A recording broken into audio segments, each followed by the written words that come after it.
करीब 26 दिनों के संपूर्ण लॉकडाउन के बाद आज देश ने कुछ राहत की सांस ली है। अलग अलग राज्यों में नॉन हॉटस्पॉट इलाकों में छूट दी गई, जिससे सड़कों पर भीड़ भी बढ़ी। कहीं सब्जी मंडियों के गेट खुले तो कहीं फ्रूट मार्केट लग गई। कहीं कहीं तो लोगों ने रियायत को खुली छूट का लाइसेंस समझ लिया। लेकिन याद रखिए, ये अनुमति सशर्त होगी। बाहर निकलने के नियम बहुत सख्त होंगे। लॉकडाउन के नियम अगर टूटते हैं और कोरोना का पैर हमारे इलाके में पड़ता है तो सारी अनुमति तुरंत वापस ले ली जाएगी। लॉकडाउन की लक्ष्मण रेखा टूटी तो केंद्र सरकार एक्शन में आ गई। सभी राज्यों को लेटर लिखकर याद दिलाया कि किसी भी कीमत पर रियायत से जुड़ी गाइडलाइन से बाहर छूट नहीं दी जा सकती। केरल में स्थानीय दुकानें, सैलून, रेस्टोरेंट, बुक स्टोर खोलने, शहरों में बसों की आवाजाही को इजाजत देने पर केंद्र सरकार ने नाराजगी जताई और इसे गाइडलाइंस का उल्लंघन बताया। सूत्रों से खबर है कि केंद्र सरकार की सख्ती के बाद केरल सरकार रियायत को कम कर सकती है। बाकी राज्यों में भी नियम न तोड़े जाएं, इसके लिए मंत्रियों की 6 टीमें बनाई गई हैं जो ग्राउंड पर उतरकर जायजा लेंगी। सरकार ने ये चेतावनी भी दी कि इंदौर, मुंबई, पुणे, जयपुर, कोलकाता समेत पश्चिम बंगाल के कई जिलों में हालात बेहद चिंताजनक हैं। लॉकडाउन पार्ट 2 में छूट का सिलसिला शहर शहर हो गया है।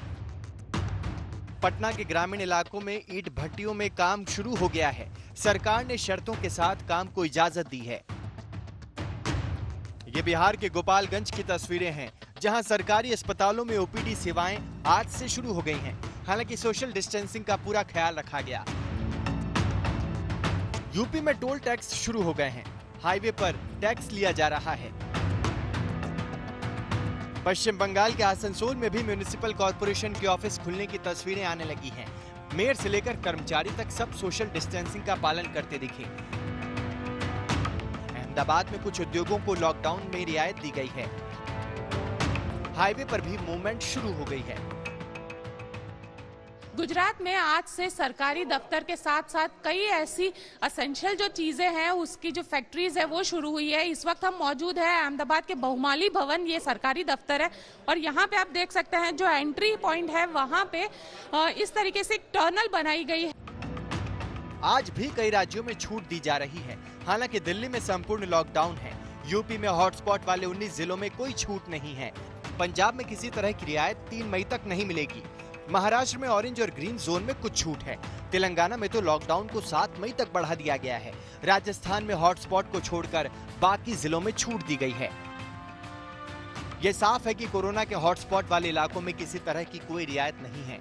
जिन जिलों में छूट भी दी गई है वहां भी इस बात पर नजर रखी जा रही है कि सोशल डिस्टेंसिंग के नियम न टूटे, भीड़ न जुटे। अगर ऐसा हुआ तो छूट वापस ली जा सकती है। आज तक ब्यूरो।